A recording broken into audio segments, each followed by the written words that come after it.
ഇടതുമുന്നണി convener EP. ജയരാജനെതിരെ എന്തു നടപടി വേണമെന്ന് അറിയാതെ CPM സംസ്ഥാന നേതൃത്വം നാളെ AKG സെന്ററിൽ തെരഞ്ഞെടുപ്പ് അവലോകനത്തിന് ചേരുന്ന CPM സെക്രട്ടേറിയറ്റ് യോഗം ഈ വിഷയവും ചർച്ച ചെയ്യും. LDF convener E P. Jayarajan BJP Kerala പ്രഭാരി പ്രകാശ് ജാവദേക്കറെ കണ്ട സംഭവം വിവാദമായിരിക്കുന്ന സാഹചര്യത്തിലാണ് CPM സംസ്ഥാന സെക്രട്ടേറിയറ്റ് യോഗം നാളെ ചേരുന്നത്. യോഗത്തിൽ ഇ.പിക്കെതിരായ നടപടിയെക്കുറിച്ചും ചർച്ചയുണ്ടാകുമെന്നാണ് സൂചന. എന്നാൽ പ്രകാശ് ജാവദേക്കറെ മുഖ്യമന്ത്രി പിണറായി വിജയനും നേരിൽ കണ്ടതായ വാർത്ത പുറത്തു വന്നതോടെ ഒരാൾക്കെതിരായി മാത്രം നടപടിയെടുക്കാനുമാവില്ല. ഇതാണ് ജയരാജന്റെയും ആശ്വാസം. ഇക്കാര്യത്തിൽ പാർട്ടി സെക്രട്ടറി MV ഗോവിന്ദൻ പ്രതികരിക്കാനും തയ്യാറായിട്ടില്ല.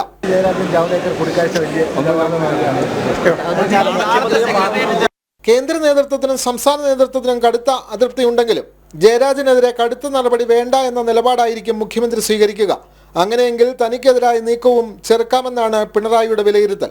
ഇ.പി. ജയരാജനെതിരെ നടപടി വേണമെന്ന് കേന്ദ്രത്തോട് ശുപാർശ ചെയ്യണമെന്ന് TN തോമസ് ഐസക്കിനെ പോലുള്ള നേതാക്കൾക്ക് അഭിപ്രായമുണ്ടെങ്കിലും യോഗത്തിൽ ഇത് ഉന്നയിക്കുമോ എന്ന് അറിയില്ല.